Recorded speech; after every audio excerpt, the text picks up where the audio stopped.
visita começa pelo núcleo 1, 230 metros quadrados, com a evolução histórica da Carris e do metrô de Lisboa. Livros, documentos sobre a constituição da empresa no Rio de Janeiro, no Brasil, em 1872. A transferência da sede para Lisboa foi em 1876. Fotos dos fundadores, os irmãos Luciano e Francisco Maria Cordeiro de Souza. Diz o texto do século XIX sobre a empresa. O Diário Oficial do Império do Brasil, com Z, recebido no último paquete, publica o decreto do governo brasileiro, com Z, autorizando a formação no Rio de Janeiro da Companhia de Carris de Ferro de Lisboa, incorporada pelos senhores Francisco Maria Cordeiro de Souza, vice-cônsul dos Estados Unidos naquela corte, e Luciano Cordeiro de Souza, aprovando os seus estatutos em virtude das concessões do governo português e do contrato aprovado pela Câmara Municipal de Lisboa em 3 de outubro de 1870. A companhia é portuguesa. A sede será no Rio, havendo uma gerência diretora em Lisboa. Essa vitrine, que lembra o jogo Banco Imobiliário, misturado às peças do Víspora, mostra cupons de pagamentos e dividendos de ações da companhia. Pecinhas de madeira e de metal para o sorteio dos títulos. Modelos de bilhetes de 1873 a 1983. Nessa outra vitrine, chapas de pagamento da semanada, modelos de alicates obliteradores que picotavam e validavam os bilhetes, apitos dos fiscais, os bilhetes de então, peças usadas pelos condutores e cobradores. As plaquinhas a indicar as categorias profissionais de 1901 a 1940. Um monte de gente.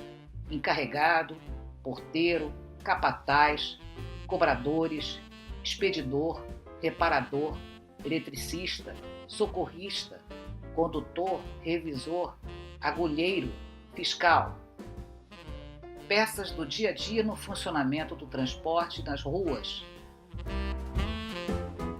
O sistema de alarme da caldeira a vapor usado na estação geradora de eletricidade de Santos. Algo de errado com os níveis do vapor, a lâmpada vermelha acendia ou a buzina tocava. Sinos das estações de Santo Amaro e das Amoreiras anunciavam o início e o fim do período de serviço nas oficinas. Nesta outra vitrine, modelos dos uniformes ou fardas usados pelos funcionários, até a segunda metade da década de 1920. Praticidade com elegância. A reconstituição de uma área administrativa, com os móveis da época. E um posto de saúde, também com móveis da primeira metade do século XX. Os instrumentos musicais estão na sala dedicada à banda de música dos funcionários da Carris. A banda começou a tocar em 1929 e toca até hoje. A réplica em madeira foi o início da Carris de Ferro em Lisboa, um bonde sob trilhos puxado por uma parelha de cavalos, chamados americanos.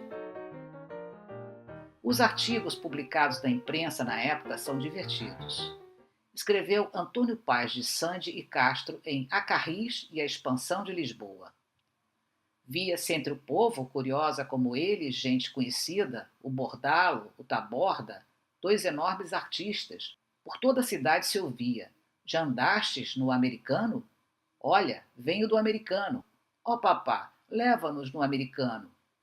Estava definitivamente estabelecido em Lisboa um meio de viação seguro, cômodo, barato e que havia de ser o princípio do desenvolvimento e aperfeiçoamento dos outros veículos de transporte público e do progresso da capital. Foi este o primeiro grande serviço prestado pela Carris à cidade de mármore e de granito. Lisboa já tinha americanos. E eis que em 1901 a tração mudou da animal para a elétrica, com o condutor bem à fresca na dianteira. No frio, ui! Tração e atração, uma revolução. Em 4 anos toda a rede estava eletrificada e os americanos desapareceram para sempre das ruas de Lisboa, o que a imprensa noticiou antes e depois da eletrificação. Antes, o imparcial 25 de agosto de 1901. Começará no dia 1º do próximo mês de setembro a funcionar a tração elétrica do Cais do Sodré a Algés. Quer dizer, no dia 1º de setembro, os hospitais a não ter camas disponíveis e os cemitérios a alargarem. Temos apreensões de toda a ordem sobre a saúde dos pardais que pousem no fio condutor. Diário da Câmara dos Dignos Pares do Reino, sessão de 16 de abril de 1901. Deixem cair uma trovoada sobre Lisboa e verão o bom e o bonito, com esta marmelada dos fios passarem juntos de todas as janelas. É uma distribuição de raios aos domicílios, que dispensávamos perfeitamente. Depois, Silva Bastos. Hoje, passado o período acerbo das críticas que então se levantaram, temos que reconhecer que Lisboa deve muito da sua expansão e progresso ao seu serviço de elétricos, considerado durante décadas como o mais perfeito da Europa. Terrenos e edificações que ninguém até aí sabia que existiam, valorizam-se de repente. Surgiram bairros e logradouros onde fora terra baldia, e a cidade nunca mais parou depois do dia 31 de agosto de 1901, na conquista de novos e mais largos horizontes. Para a nova rede de elétricos, foi construída uma central geradora de energia, tudo gigantesco, e o furor causado pelos primeiros elétricos nas ruas de Lisboa, no meio de carruagens e muita gente. Repare a pose do dandy na dianteira da novidade. E este mancebo? Meio de transporte simples e original, os ascensores, construídos no século XIX. O da Calçada do Lavra, de 1884, o da Bica, de 1892, o da Glória, de 1885. Inicialmente movidos a água, depois a vapor. Foram eletrificados no início do século XX.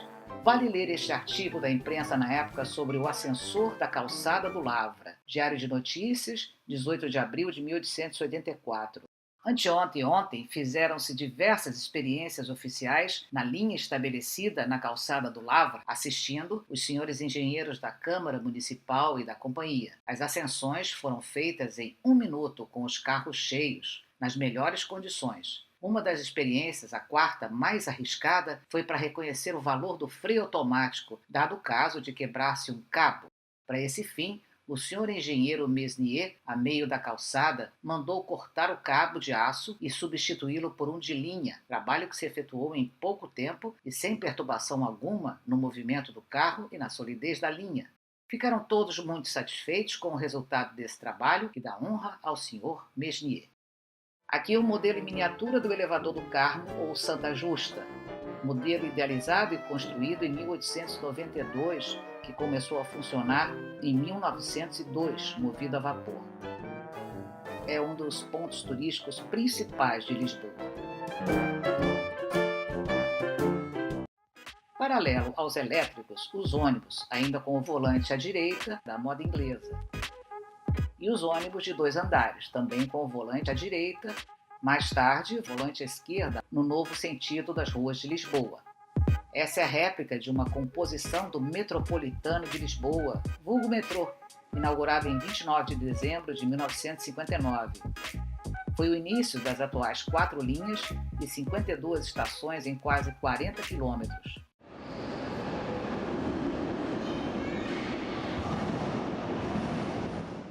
Essa máquina controlava o movimento das composições. Eis a grata surpresa para chegar ao núcleo 2. A distância é grande para se ir a pé. Vamos de bonde, a bordo desta relíquia em atividade restrita à área do Museu da Carris. Elegantemente vestido, o Sr. José me leva adiante.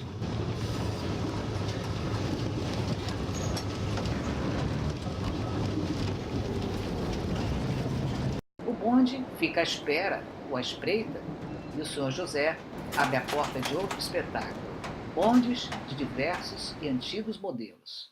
Desde o puxado por cavalos, o americano, de 1873. Este foi integralmente construído nas oficinas da Carris, de acordo com um projeto de 1886. Esses bondes eram conhecidos por São Luís porque foram construídos numa fábrica americana em St. Louis. O núcleo 2 do museu é o espaço das oficinas desativadas, são cerca de 2.000 metros quadrados. Aqui estão veículos construídos e restaurados nas oficinas da Carris. De início abertos, depois menos abertos, até que fechados, porque o inverno em Portugal pode ser bem gelado. Bancos forrados de palhinha. Havia um cuidado de acabamento artesanal que a nova era abandonou. O bonde elétrico 535 é de 1928, ano em que começou a circulação pela direita em Portugal. Foi construído nas oficinas da Carris e recuperado seguindo as características originais. Saiu de serviço em 1991, mas está pronto para voltar se for necessário. Isso é um truck de bonde que sustenta as rodas, motores e frenagem. Entrou em serviço em 1906. Em meados da década de 50 do século passado, foi alterado para os carros elétricos de comando único construídos nas oficinas da Carris. Esse foi um dos primeiros carros elétricos fechados da frota da Carris, que começaram a circular entre maio e julho de 1901. O interior é todo de madeira trabalhada em baixo relevo, definido como de grande conforto e elegância na época. As janelas são de caixilhos envidraçados. Os bancos são reversíveis, forrados com tecidos de palha entrelaçada. Podia ser, e era, muito menos tecnológico, mas os detalhes na apresentação e no acabamento eram, digamos, supimpas. E as portinhas sanfonadas? Quanta delicadeza! Cada bonde com as suas novidades. E o charme. Junto aos bondes não menos importantes, os autocarros ou ônibus de 2 andares. O 837 começou a circular em 1968, um dos primeiros com o volante à esquerda, e nos leva ao terceiro núcleo do museu.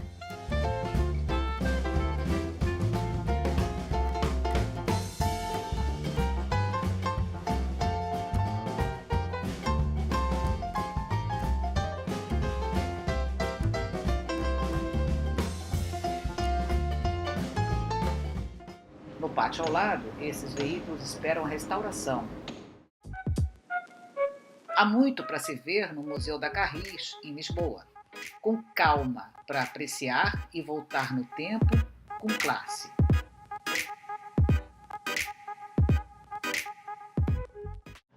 Vou-me embora porque o simpático bonde já me espera para a volta ao começo.